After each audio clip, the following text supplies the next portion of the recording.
जय माता दी। दोस्तों, चैत्र नवरात्रि में माता रानी को किस तरह से खुश करें।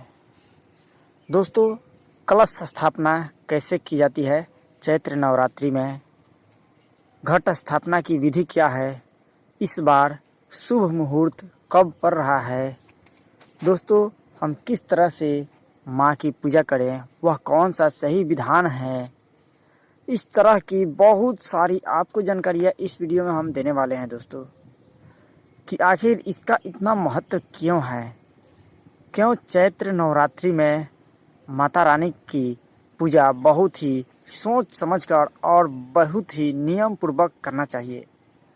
दोस्तों, नवरात्रि सनातन धर्म में बहुत ही ज़्यादा महत्व रखता है और इसको लोग बहुत ही धूमधाम से मनाते हैं। दोस्तों, आप लोगों से एक अनुरोध है कि आप लोग इस वीडियो को अंत तक ज़रूर देखिएगा, क्योंकि इसमें हम आपको बहुत सारी ज्ञान की बातें, बहुत सारी आपको जानकारियाँ देने वाले हैं। तो दोस्तों चलिए अब हम आपको सबसे पहले बताते हैं कि नवरात्रि के पहले दिन कैसे हमें संकल्प लेना है। दोस्तों, नवरात्रि का पहला दिन बहुत ही विशेष होता है, क्योंकि इस दिन ही घट स्थापना किया जाता है। नवरात्रि के पहले दिन आप बिल्कुल सुबह में ही उठ करके नित्य क्रिया से निवृत्त हो जाएं और उसके बाद में आप स्नान कर लें। स्नान करने के बाद अपने पूजा घर को साफ सुथरा कर लीजिए। साफ सुथरा करने के बाद अब अपने दाएं हाथ में फल, सुपारी, चावल तथा सिक्का लेकर माँ दुर्गा जी के सामने व्रत और उपवास करने का संकल्प ले लीजिए। आप चाहें तो किसी ब्राह्मण को बुलाकर भी उपवास और संकल्प ले सकते हैं। संकल्प लेने के बाद माँ दुर्गा के चरणों में जल अर्पित कर दीजिए। दोस्तों चलिए अब हम बताते हैं कि माता रानी की नवरात्रि में 9 दिन हमें किस तरह से पूजा करना है। तो दोस्तों, नवरात्रि के 9 दिनों में व्रत रखने वाले भक्तों को सुबह जल्दी उठकर नित्य क्रियाओं से निवृत्त होकर तथा घर की साफ सफाई करके पूजा की तैयारी करनी चाहिए। जब घर की सफाई हो जाए तो गोमूत्र, गंगा जल का छिड़काव अवश्य करना चाहिए। इसके बाद नवरात्रि का दिन माँ दुर्गा के जिस स्वरूप को समर्पित है उनकी पूजा करनी चाहिए। पूजा करने से पहले पानी और दूध से माँ को स्नान जरूर करवाइए।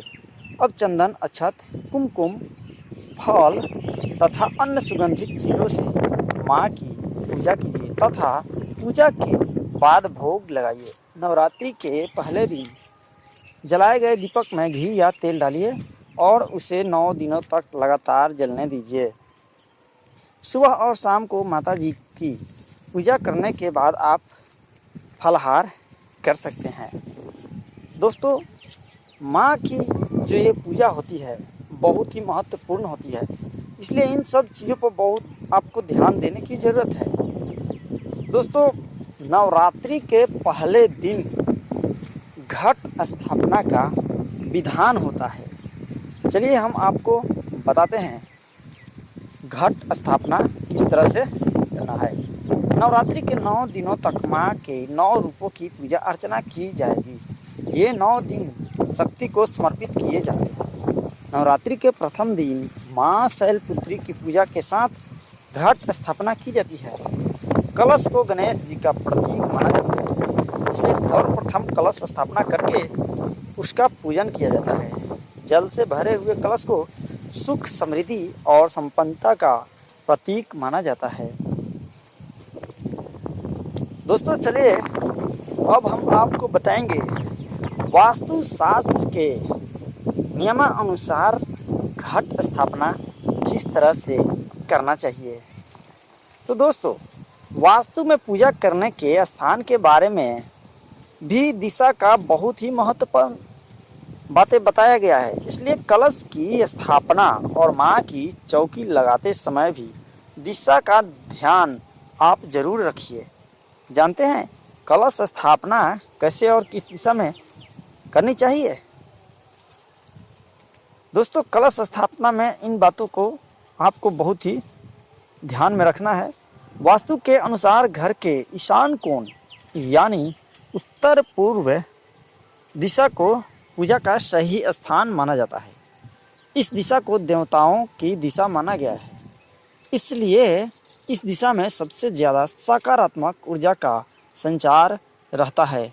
नवरात्रि में माँ की प्रतिमा और घट स्थापना घर के उत्तर पूर्व दिशा में करें। दोस्तों अब हम आपको समझाएंगे कलश स्थापना की विधि कि आखिर इसकी विधि क्या होती है। दोस्तों कलश स्थापना की जो विधि होती है वो चलिए अब हम आपको समझा देते हैं। कलश स्थापित करने से पहले उस स्थान को स्वच्छ करके गंगा जल से पवित्र कर देना चाहिए। उसके बाद कलश के ऊपरी भाग में आपको स्वास्तिक का चिन्ह जरूर बनाना चाहिए और कलश में जल भर देना चाहिए। दोस्तों अब कलश के मुख की किनारी की ओर मौली को लपेटें। तत्पश्चात कलश में सिक्का, सुपारी और अक्षत उसके अंदर डाल दें। मिट्टी में जौ मिलाकर पूजा के पास ही लकड़ी की चौकी पर वेदी बनाएं और कलश को स्थापित करें। कलश के ऊपर लाल रंग के कपड़े में नारियल लपेटकर रखें। आप मिट्टी, चांदी या फिर तांबे का कलश भी ले सकते हैं। दोस्तों अब चलिए आपको कुछ बहुत ही महत्वपूर्ण बातें बताने जा रहे हैं। ये बातें आपके मनोकामना को पूर्ण करेगा। जी हाँ, मनोकामना मंत्र आपको बताएंगे कि अगर आपकी कोई मनोकामना है और आप माता रानी से उस मनोकामना को पूरा कराना चाहते हैं तो आपको कौन से मंत्र का उपयोग करना है। दोस्तों सबसे पहले शुद्ध पवित्र आसन ग्रहण कर लीजिए। उसके बाद आप इस मंत्र को पढ़िए। ओम धूम दुर्गाय नमः। मंत्र का रुद्राक्ष या चंदन की माला से 5 या कम से कम 1 माला जाप कर अपना मनोरथ पूर्ण कर सकते हैं। पूरी नवरात्रि प्रतिदिन इसी मंत्र के जाप से माँ दुर्गा प्रसन्न होती है और भक्तों की मनोकामनाओं को पूर्ण करती है। तो दोस्तों ये मंत्र मनोकामना पूर्ण करने के लिए बहुत ही अच्छी है। दोस्तों अब हम आपको बताएंगे नवरात्र से जुड़ी कुछ सावधानियां जिसे हमें ध्यानपूर्वक करना चाहिए। दोस्तों आप इस बात को ध्यानपूर्वक सुन लीजिए, देख लीजिए। कई बार ऐसा होता है कि विधान पूर्वक पूजा करने पर भी वांछित फल की प्राप्ति नहीं होती है।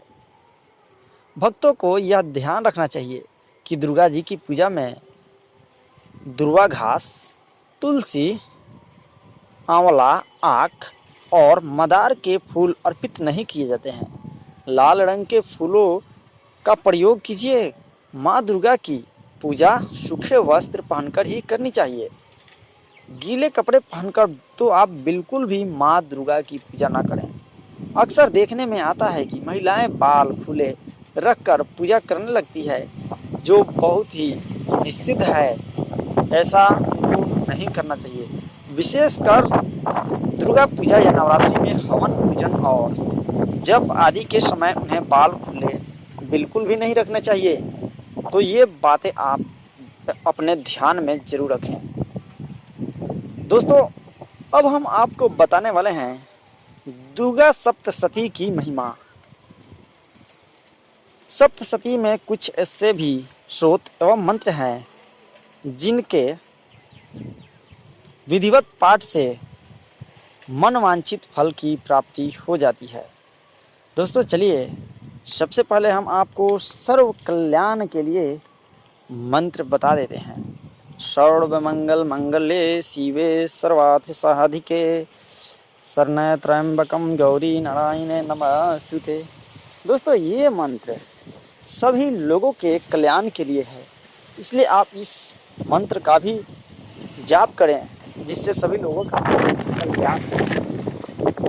दोस्तों अब आपको हम एक ऐसे मंत्र बताएंगे जो आपको धन, पुत्र आदि और बाधा से मुक्ति दिलाएगा। तो चलिए इस मंत्र को हम आपको बता देते हैं। सर्वबाधा विनिर्मुक्तो धन धान्य सुताविंति मनुष्य मत प्रसादने भविष्यति न संशय। दोस्तों, अब हम आपको जो बताने वाले हैं मंत्र, वो आपको आरोग्य एवं सौभाग्य प्राप्ति के लिए बताने वाले हैं। जी हाँ दोस्तों, चलिए इसे भी आपको हम बताते हैं। देहि सौभाग्यमारोग्यम देहि मे परम सुखम रूपम देहि जय देहि यशो देहि द्वेषो जाहि। दोस्तों, इस मंत्र को आप अवश्य पढ़ें। दोस्तों, नवरात्रि में ध्वजा भी लगाया जाता है, लेकिन आपको किस दिशा में ध्वजा लगाना है ये बात आप समझ लीजिए। नवरात्रि के 9 दिनों में लोग अपने घर की छत पर ध्वजा भी लगाते हैं।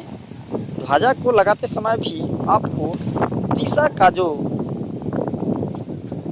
ख्याल इसमें अवश्य रखना है कि आखिर किस दिशा में ध्वजा लगाना चाहिए। दोस्तों, वास्तु शास्त्र के अनुसार ध्वजा की स्थापना उत्तर पश्चिम दिशा में करनी चाहिए। दोस्तों, ये था माता रानी से जुड़ी कुछ जानकारियाँ। आपको यह जानकारी कैसी लगी आप हमें कमेंट बॉक्स में ज़रूर बताएं। दोस्तों, अगर आपने इस चैनल को सब्सक्राइब नहीं किया है तो सब्सक्राइब जरूर कर लें और दोस्तों घंटा बटन को दबा दें, जिससे हमारे आने वाले सभी वीडियो आप तक पहुंचता रहे। धन्यवाद।